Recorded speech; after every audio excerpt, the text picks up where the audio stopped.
Welcome to our Help the Helpers on Rosh Hashanah, right? It's New Year today, today and tomorrow in the Jewish calendar, and I was not brought up Jewish, although I'm part Jewish. But for me, this is, of course, New Year, the beginning of the school year, the beginning of when everything begins. So it's a delight to begin the new year with Beth talking about touch, which is such an important subject, and it's touching to feel and think and be together. This so basic issue of connectedness. And Katerina is going to introduce Beth. I just want to say, because if I say it later, maybe some people will have had to leave. We're going to have a planning meeting at 10 o'clock for those people on the sort of guiding committee, and all of you are welcome to help us from 10 to 10:30 with ideas about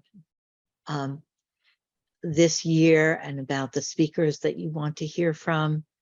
I also want to say that this discussion will be on our new YouTube channel, Focusing Therapies. And if you haven't subscribed to that YouTube channel, we have about 300 subscribers now, right, Jim? I don't know the number, but we've gotten a lot of subscribers in the last couple of weeks, and we hope to include you, and we hope that if you have videos that you want up on that channel, you'll let us know. And I need the channel. Okay, so let's come back to now and this morning, and Katerina, you're on. So we introduced Beth Mahler from New Jersey on the east coast of the USA, who has been teaching focusing as a certified coordinator and also at the university in New Jersey. She has written a very beautiful article, which is the springboard for today's lesson with Beth and the discussion. And I know Beth from many, many years from the Resonant Sensing for Peace, where we meet and focus into the earth and the planet and the world and peace. So we've been sharing that form of focusing. And thank you very much for coming today, Beth. We look forward to hearing you. Absolutely. Thank you, Katerina. And welcome, everyone. Today, I titled the reflection, Touching Interoception. And by touching, just like Lynn began to express, it's this more than just the literal physical touch.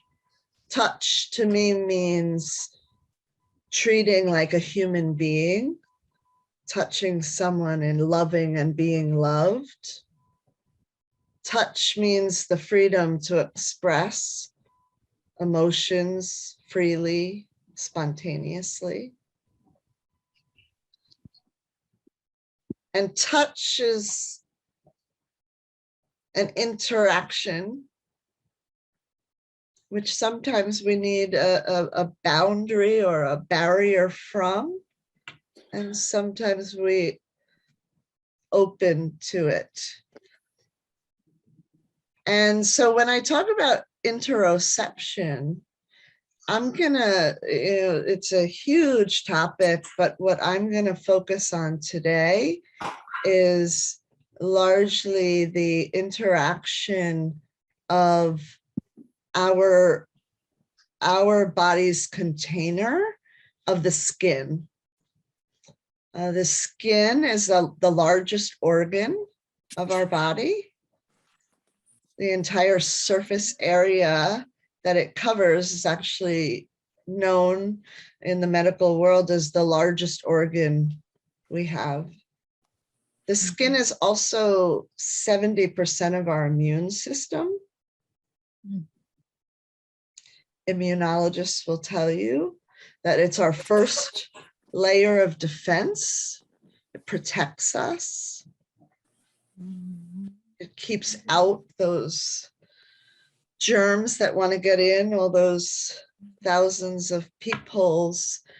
And our skin has, I don't even know how many, maybe millions, but it has all these sensory receptors. And interoception is this space between where the skin is constantly interacting with the environment around us, physically, socially, and emotionally. And so there's this sort of closing and opening of these different sensory receptors that is occurring all the time. So when we think about being helpers, one of the things we often are looking to help people with and to help ourselves with is regulation of the emotional system, of the physical body system. And so we might call the interoception that we do with ourself, self-regulation, the thing that helps us to regulate our body system, to bring ourselves back to a sense of safety and calm. Co-regulation is that interaction between me and the environment. Maybe I hug a tree and I'm touching interoception to connect and input this sense of co-regulating my system. I don't know if you've ever seen images of people, refugee children who are coming to this country without their parents, and you see a small child just reach their hand to the person next to them, to their thigh, or to their, they lean against their body. They're looking, they're seeking this co-regulating touch, comfort from another human being. It might be a total stranger. A person at a hurricane or a tornado, it's just devastated their home, their entire neighborhood. You might notice those first images that you see, a person holds in a gasp of exasperation, but at the same time that they're gasping, they're connecting to this touch, this self-regulating innate capacity that our body already knows to touch the self, to begin this, I've been devastated and I need to begin to calm this overacting, overwhelmed system.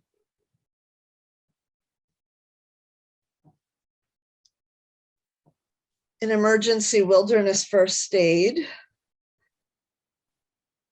they teach us about hypothermia. Hypothermia is the body's inability to regulate its temperature anymore. And so the body temperature, for every degree it goes lower, our cells start to move slower in our body, which means we can't spread blood and oxygen throughout our system. And so that first line of defense, that survival in the wilderness, they teach us the only form of warmth that we can give another person is skin-to-skin contact. To get inside a sleeping bag with another human being who has hypothermia until the emergency EMTs can get there, so that their body can continue regulating with the interoception of your body with it. That skin-to-skin contact is vital.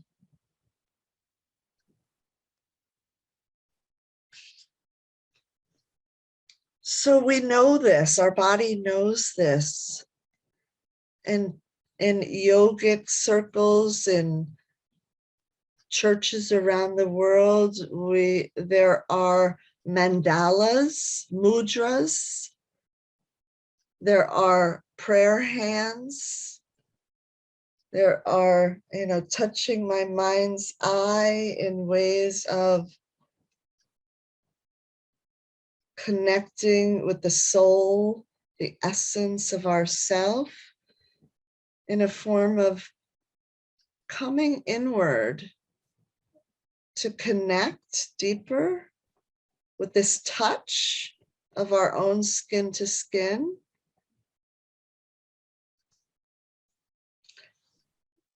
And in the medical world, there's a hormone our body releases naturally. And in layman's terms, they call it the hug medicine or the handshake medicine.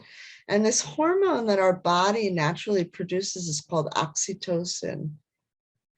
And this hormone is a pain reliever. This hormone is released in our body by the mere simple skin-to-skin contact of a hug, or even clothing to clothing.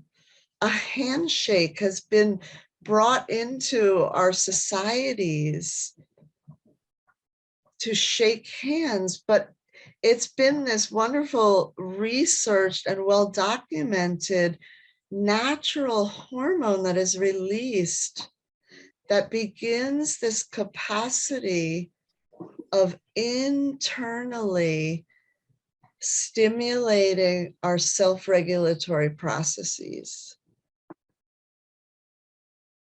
Relieves pain. So what I'm going to bring to you today, maybe I'll take a breath after I said all of that, and you all can take that in.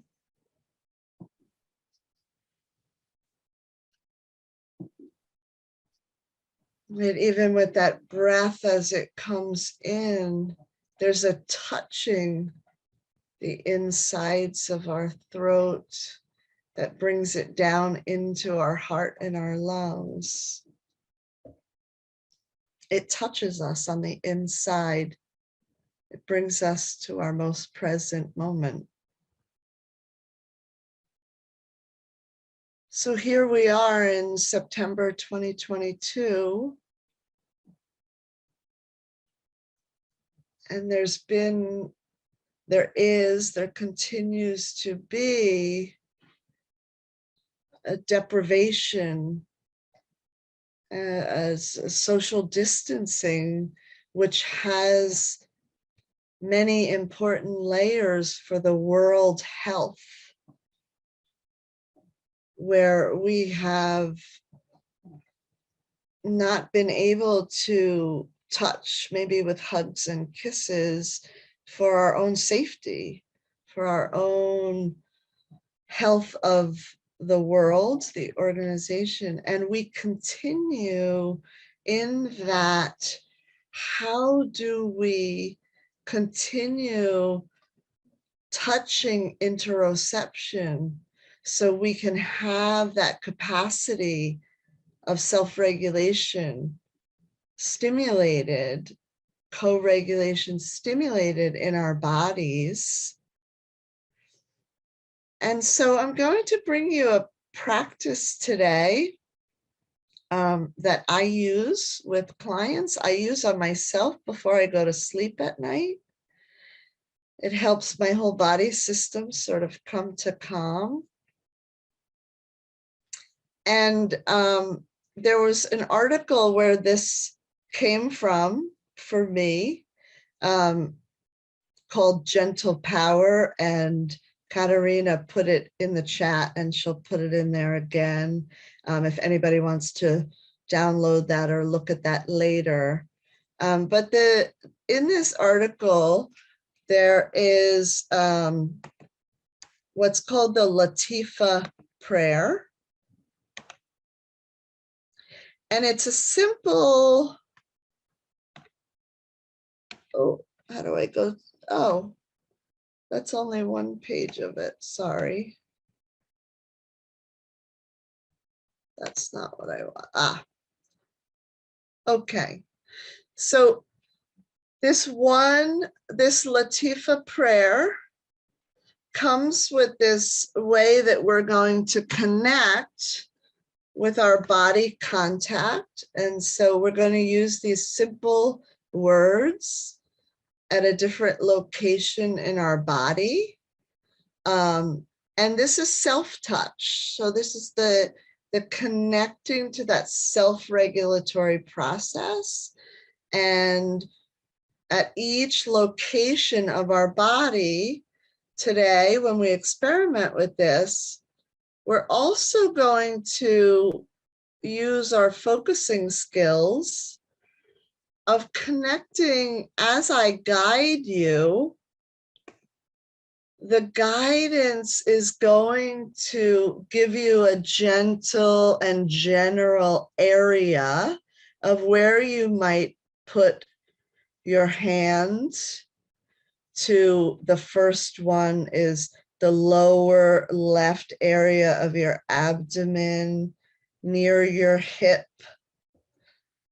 And we're going to give you a moment, and I'm going to give you a pause, and I'm going to invite you to sense inside there. So as you're connecting to this touch, you're also connecting to this interoception of you here in the present moment. And so I'll invite you, once you've found that location, to then say the words, and you can say them out loud, which also might allow for that vibrational quality of your voice. And you're on mute, so you could say it as loudly or softly, because voice comes from the inside as the touch is connecting to your clothing or your skin. And this is the way the interaction of touch, interoception can occur, to notice and to connect with the inside place and the outside place interacting together. Okay, so I'm going to invite you to these different locations in your body, and I'm going to guide you through that. But I want you to remember, my voice is a guide. As in focusing, we know if your awareness goes to a different location, that it feels right and connecting to your inside place, you put your hands in the place that it feels right for you. If it feels right to not touch skin to skin, but maybe just put your hands in the air, in the environment next to that, allow yourself to do that.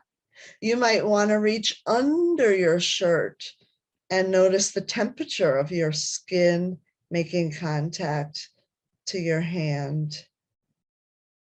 And notice what occurs there.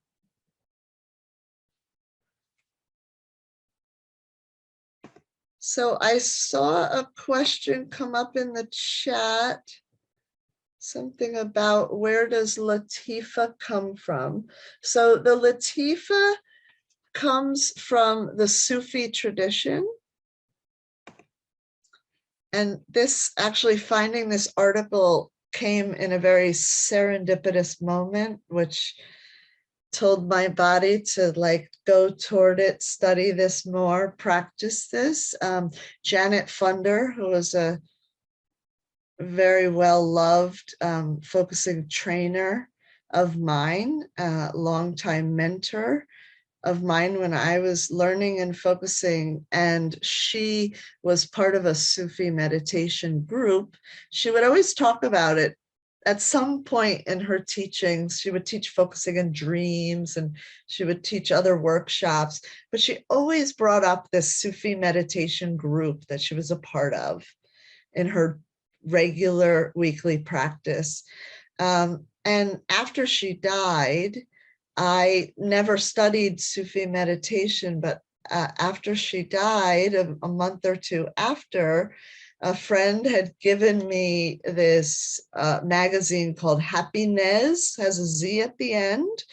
And in it was this article called Gentle Power, which describes where this prayer comes from and the Sufi origin of it. And right there in that moment, I was like, oh my God, this was calling me. I was called to it.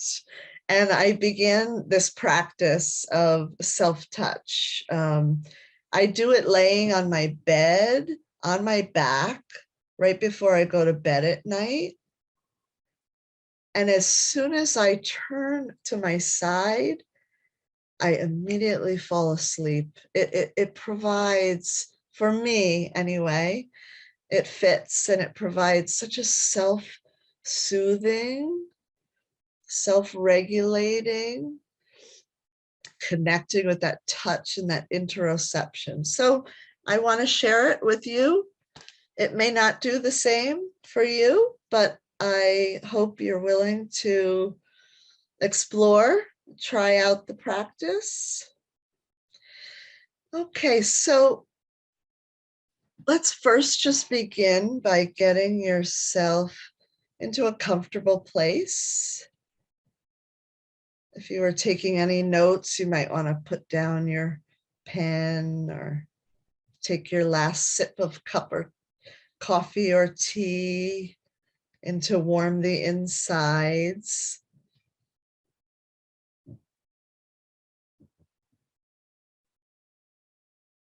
And just begin by noticing your whole body here.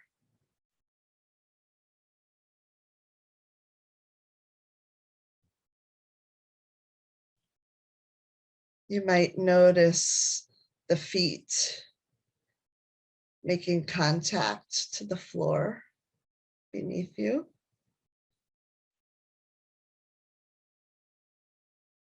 You might actually wiggle your toes or widen your stance. Just noticing that contact point to begin to get grounded. Notice your presence.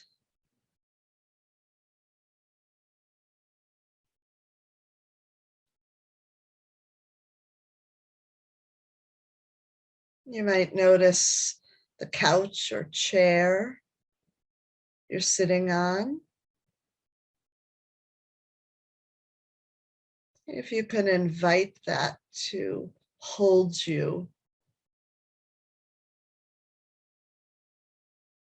And notice the full body support that's available. You could settle in, noticing the contact points. Yeah, and maybe even a little movement to invite your body to connect and settle with that.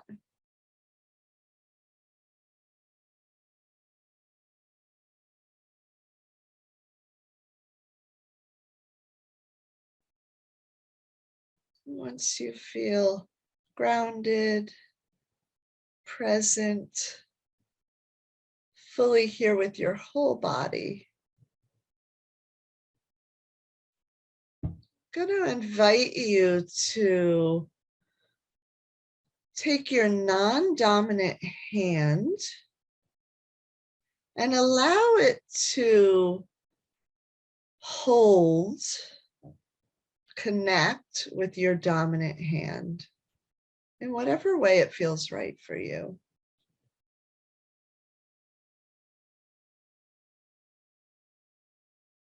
And I'm going to invite you to place that dominant hand onto the lower left region of your abdomen, your belly.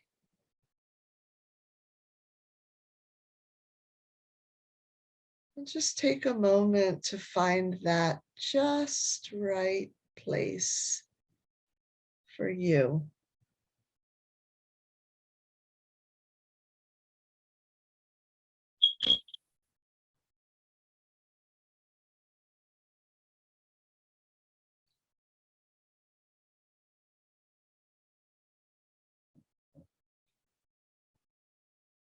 And once you've found that place, I'm going to invite you to say the words, invite the words, I exist.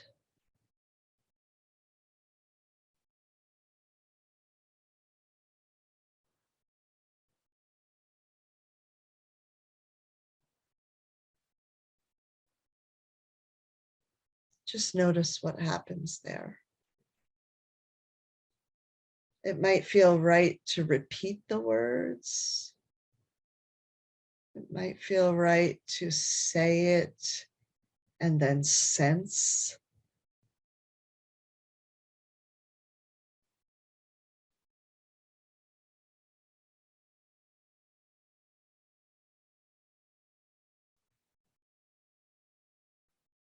I exist.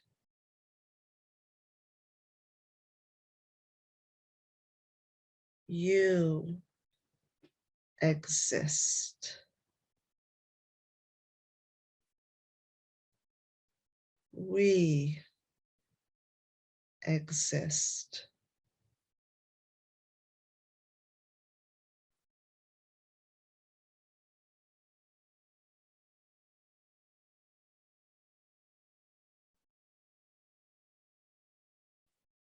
When it feels right and ready for you and your body, inviting your non-dominant hand to gently gather up your dominant hand and carry it to the right side of your abdomen. And again, just taking a moment to sense that just right place that you're making contact to you, to your shirt layer or your skin layer, or maybe just the air around that space.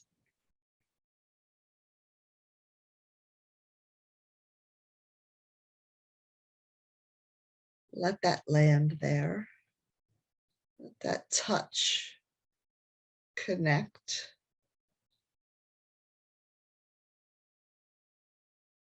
And when you feel ready,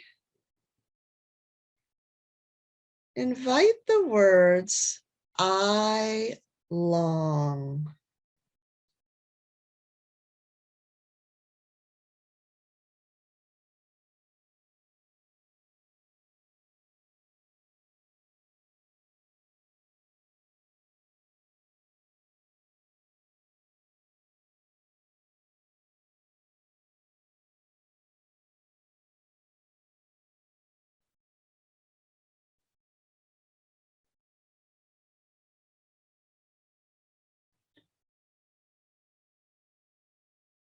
Just noticing there, sensing Inviting that felt sense to form.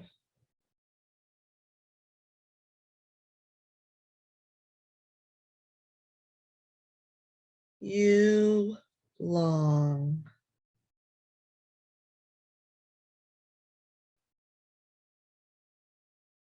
We long.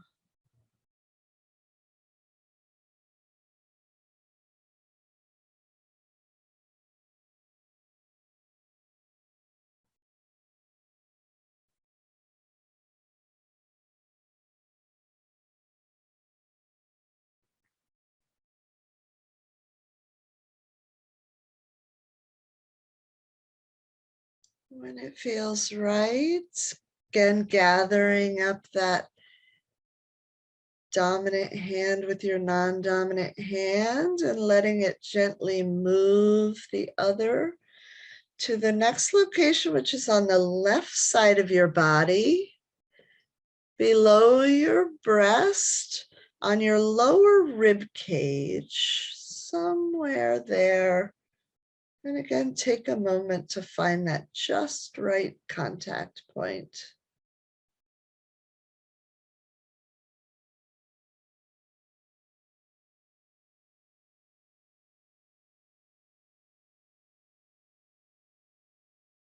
As you invite in the words, I hope.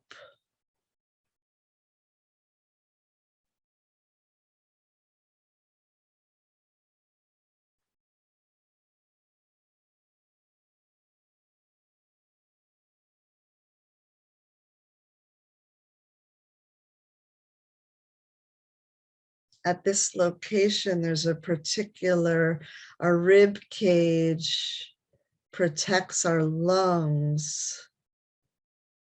And right there is where our lower lung can expand the furthest. So you may want to invite a deeper, slower breath as you invite the words, I hope.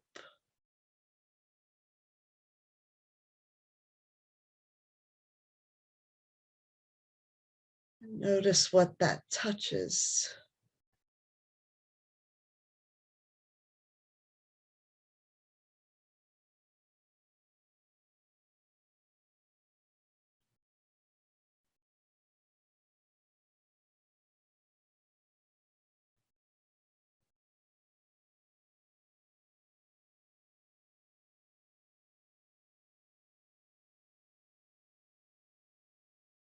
You hope.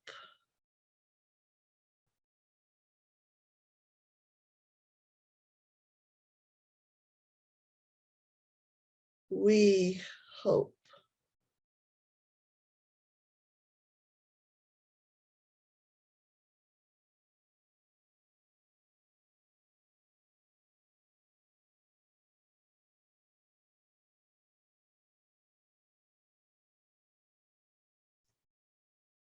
Just inviting yourself when it feels right to now move those hands again to the lower rib cage on the right side, somewhere there on your upper abdomen.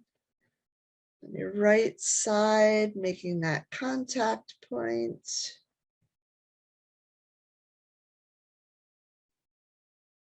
Saying hello, whatever way feels right for you. And inviting in the words, I trust.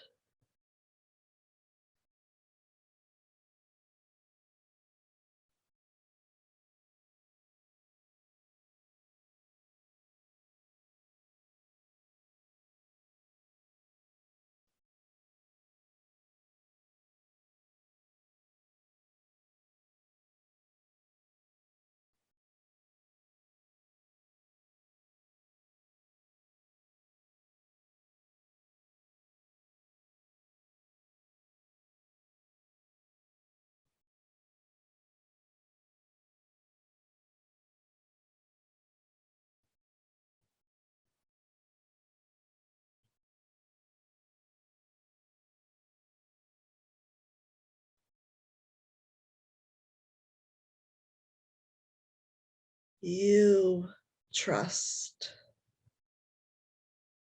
We trust.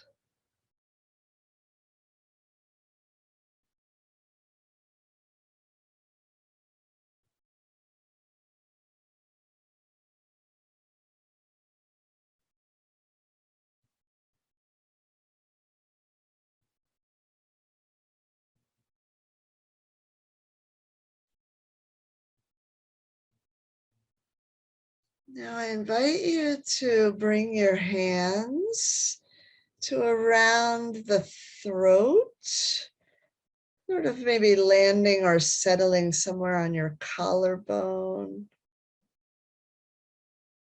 making that contact.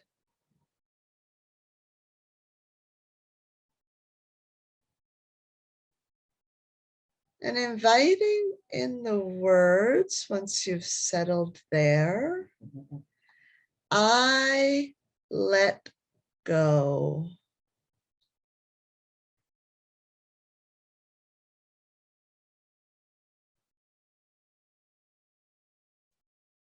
This is also the site of our voice box. So you may want to notice if there's a sound comes in the felt sense form. And you might invite that sound to allow the vibrational quality to connect, to touch you, you to touch it.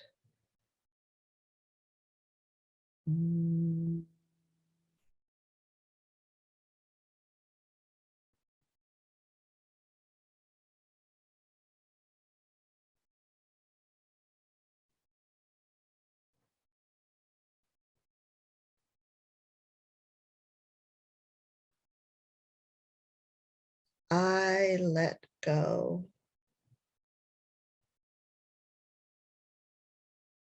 You let go.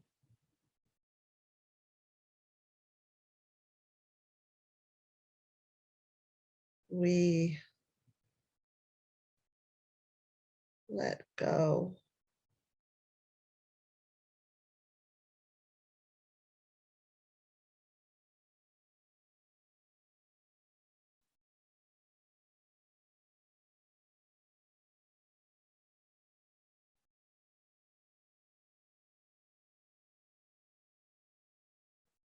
And I'll just bring in Eugene Genlin's voice that always comes at some point to remind us if any disruptions occur or there's, see if we could try to not judge it, but just bring our curious, interested, focusing attitude toward it.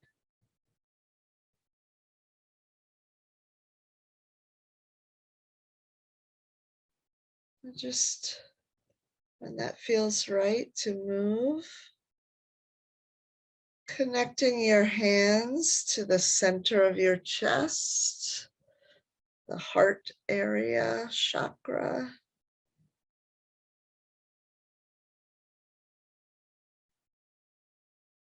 Making that contact first, finding that just right location for you, your hands.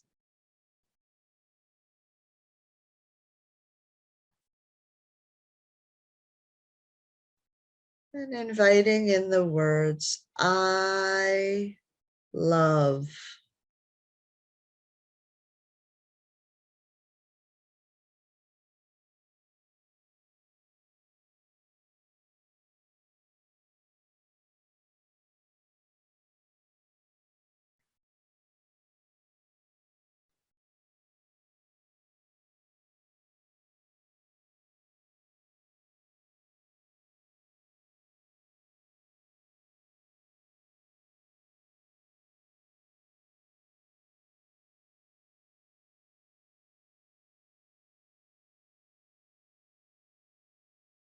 Just noticing, sensing,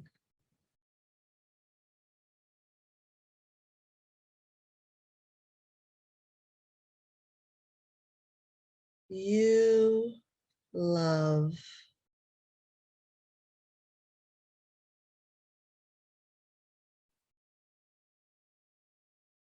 We love.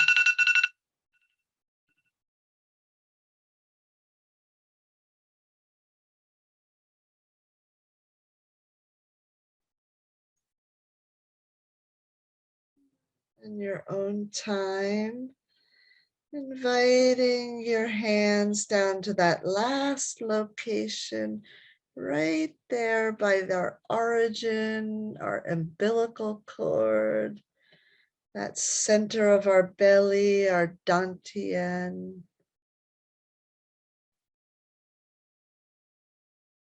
And inviting that connection.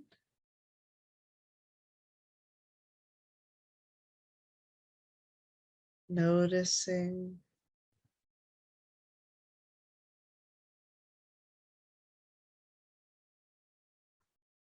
I am prepared.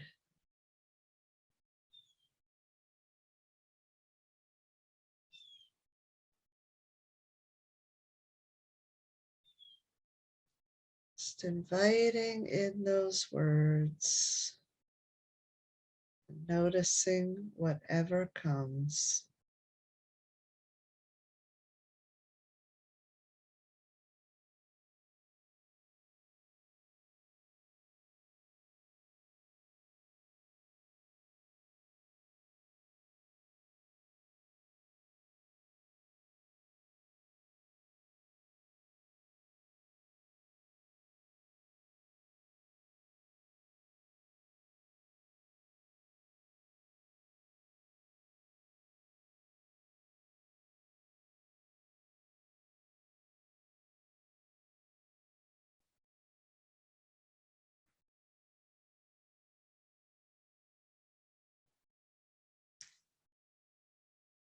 Just taking a final moment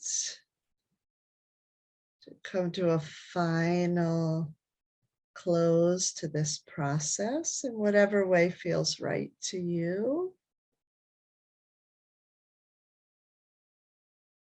It might be returning to one of the locations that was particularly present and viable with a palpable felt sense.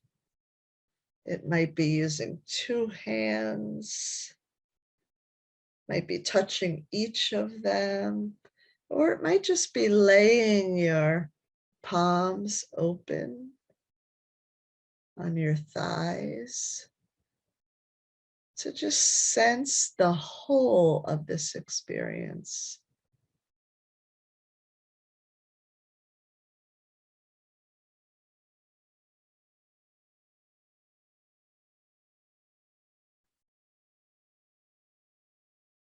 When it feels right and you feel ready,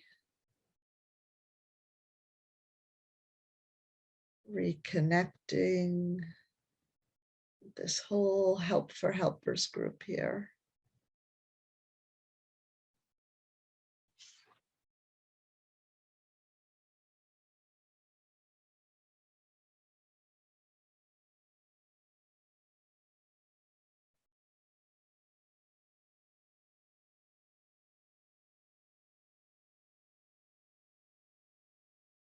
My apologies for anyone who needs to leave at 9. I'm 3 minutes over. That's pretty much par for the course for me, though. There's always so much more I want to do than be, connect.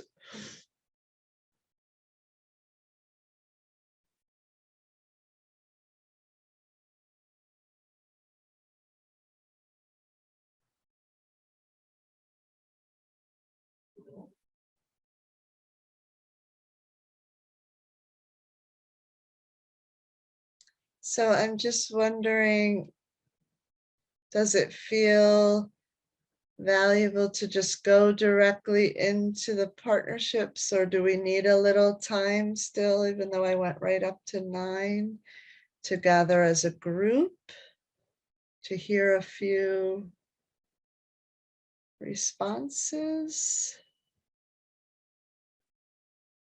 expressions. I think that might be a good idea. Sometimes we don't do the breakout room until 10 after 9, and then we still have 20 minutes.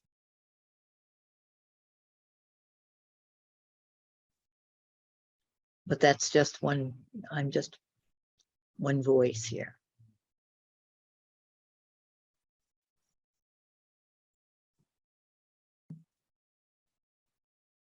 Hi, Ingrid.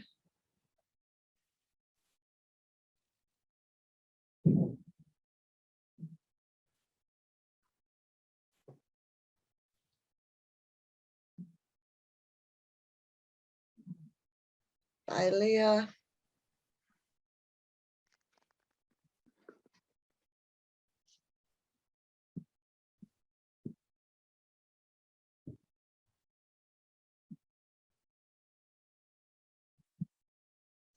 So we'll open maybe 5 minutes for anything that wants to come in this space together as a community.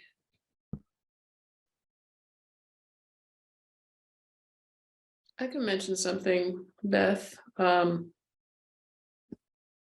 This is Gray. I noticed a pattern when I was deeply connected with my body. And after a few times of speaking out loud, I noticed that all my attention was going up into my head. And so I wasn't from being connected, it would go up like that. And so then I consciously, after that, would consciously keep my attention in the body. So that was a wonderful discovery. Wonderful. I mean, I think I've observed the mechanism in the past, but not in such a focused way and with the ability to shift it. Beautiful. Yeah, you notice that ability to shift it with a conscious awareness. Beth, hi everybody. Thank you for this prayer practice. The whole of it feels really very settling. And it was interesting for me how I went to some of my core stories. Some of the words that I long or I exist or trust or hope. Went right back to some of the core stories, disruptions, healing. And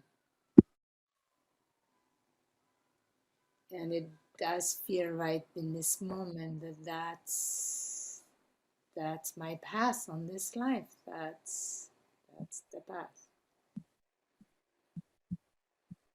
So thank you. I think somebody else did ask in the chat, but maybe you responded. This is a Sufi prayer, right? And Latifa means something. Does Latifa mean something? It is the Latifa prayer that came as I read it in the article. It's a Latifa prayer that started in the Sufi tradition, as I'm understanding it.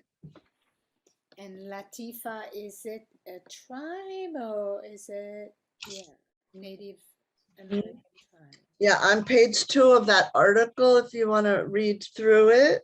Okay. This Michael Dursk, who wrote this article, describes the Latifa was passed down orally in the Sufi tradition.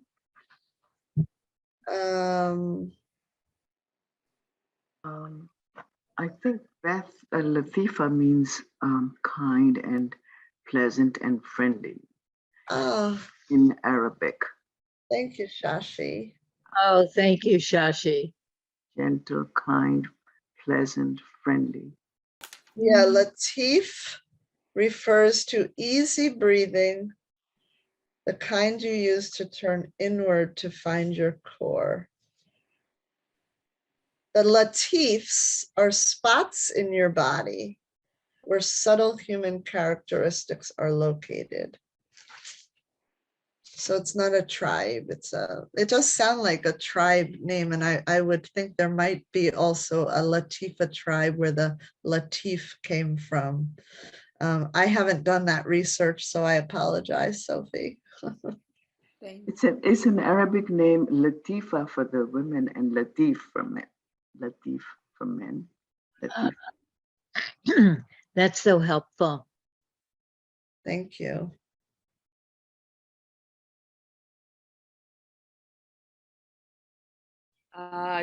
This is my first time here. Thank Well- you, Lynn. Yeah, I'm not an early morning riser, so this was lovely. It was incredibly settling, and I found it three things. Whenever I said it really, I felt validated by myself. And when I said you, I felt, this more acknowledging a higher power within me, that I believe we all have access to anyway. And then was for me the reminder of not only am I many selves, but I am in a collective, a universal collective of other beings, not just human beings, but beings. Right. And so it brought that element of the collective. So thank you. Welcome. Welcome. I always say we encourage you to speak if there's anything that's a little, a little tickle in you that says, oh, I have this to say. Go with it.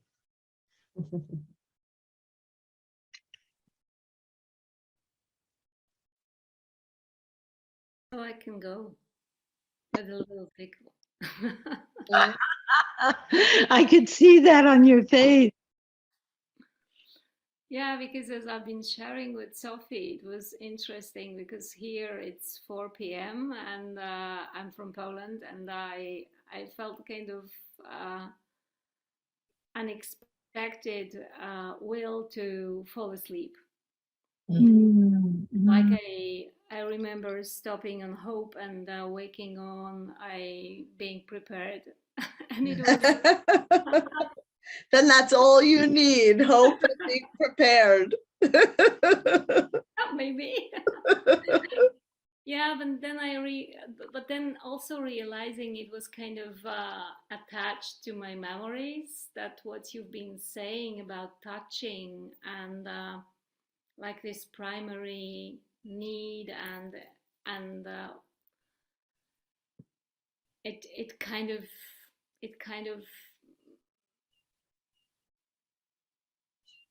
touched the anxiety in me, that maybe I did something wrong, that not enough in touching Mhm.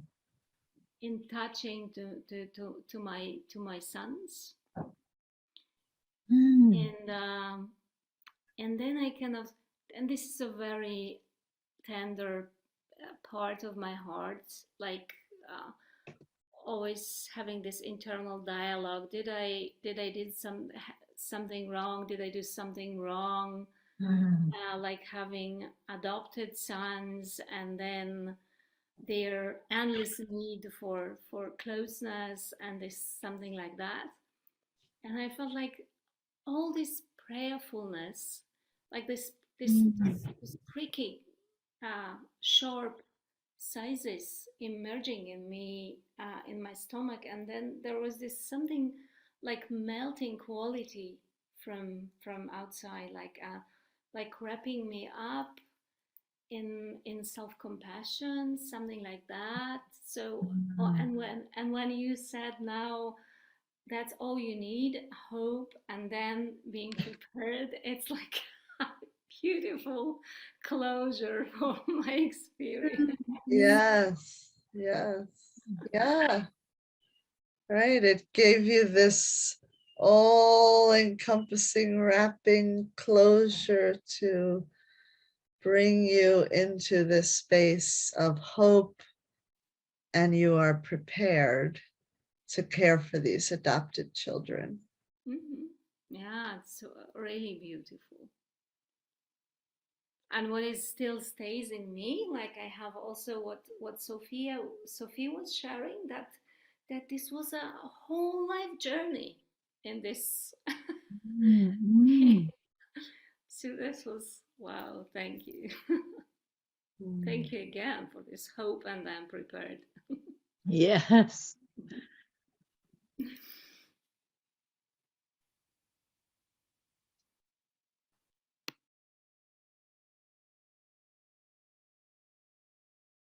Lindsay?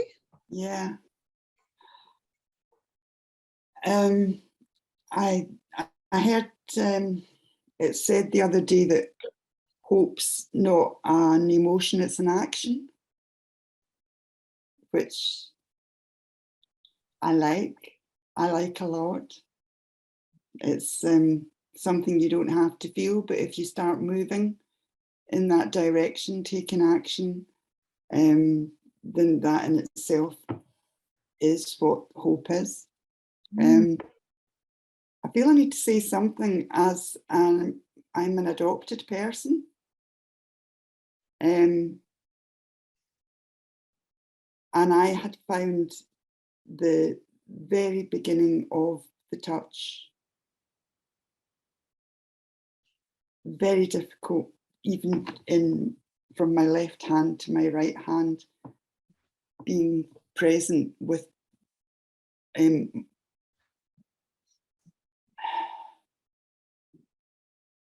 what lies underneath my skin and how I'm perceived by the outside world.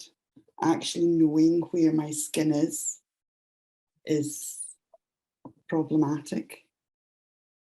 And so there's like hope is maybe the one location where it feels like there's some implied action that's inviting you into a direction. Both the longing and the hope I was very comfortable with. Ah, yeah. And I see in my life my speaking about my experience of being adopted as the embodiment of that sharing. Right. Could you say that last word again? I missed it. An embodiment of that. Sharing. Uh-huh. From there's a quote from one of the adoptee websites that as a group of adult adoptees, they don't have a specific view on adoption per se, other than it's better with the adoptee voice included. So there's something highly sensitive to touch as an adoptee. Absolutely. Yeah. Absolutely. Or maybe it depends on age of adoption. I was adopted at birth. I was one of that generation. Yeah. So straight out the womb, and gone from that family. Yeah. Yeah. And there's something just in this practice, and I would encourage or invite you to continue just with these two spots. There's something about I long and I hope that there's some ease there, some comfort, or some capacity to come to connect in that embodiment space for you. Thank you. Yeah. Thank you for sharing. I also somehow felt that the touch was difficult, and I was surprised at that because I love touch. But there was something that I think wanted the touch from someone else or something. I'm not sure. I'll have to really focus on it. But it was important that the less dominant hand holding this was comforting, holding the other hand, and the touch, it felt like, needed to be comforting and sort of almost holding myself in. Mm-hmm.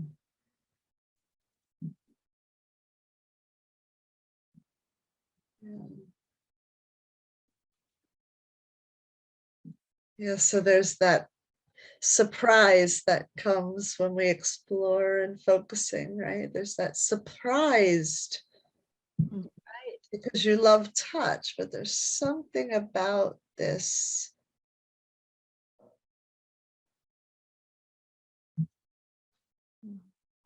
Or maybe something about this in this moment, right? That might not be in another moment.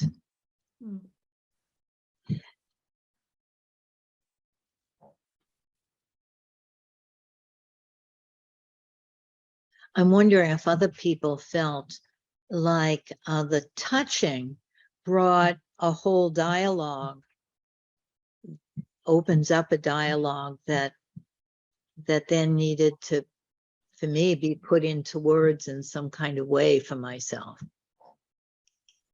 I think the touching for me brought a sense of safety in the moment. And it was the opposite, because what came up was the surprise for me was the touch from another would be unpredictable in the way it felt, whether it was safe or not. So when I was touching myself, I could count on myself in that moment, in those moments as we move through it. It had a predictability. Yes. Every part for me.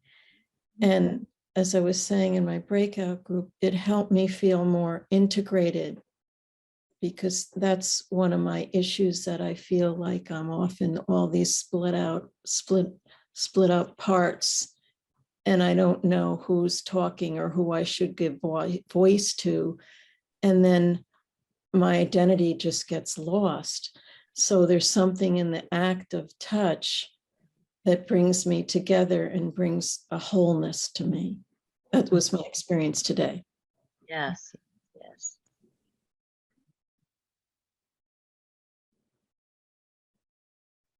I think maybe we have time for just one more comment. And we have a poem from Dorothy. A poem, right?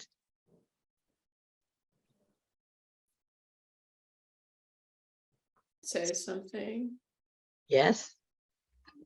I had Beth in my breakout room, and I mentioned that at the very beginning, when we were invited to take the breath, I think because of her grounded presence, I was more present. And I felt the breath come in as a caress, permeate my whole body, and expand my space. And what's happening for me right now is very profound, because it's a carrying forward of that, so that there don't seem to be boundaries. So I'm more present with myself, and I'm not feeling a separation between myself and everything else. So I don't know, this might go back to Jen Lynn's We Are Interaction, but it's really very expanding and a profound experience. Wow.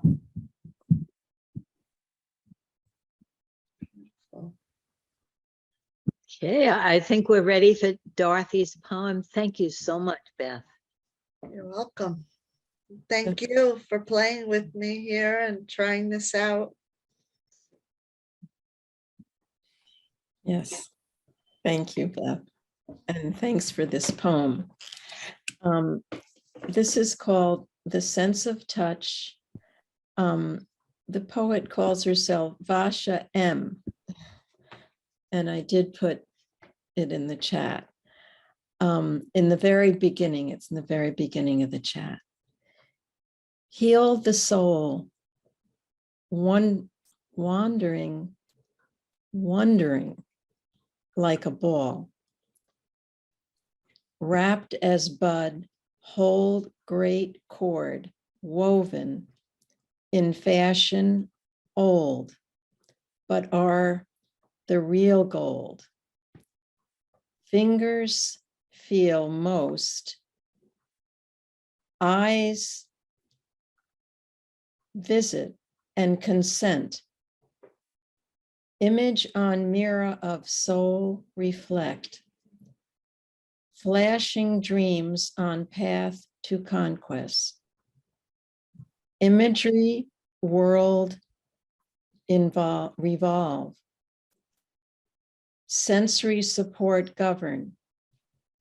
Me and you just at sunset, dining on feast of memories.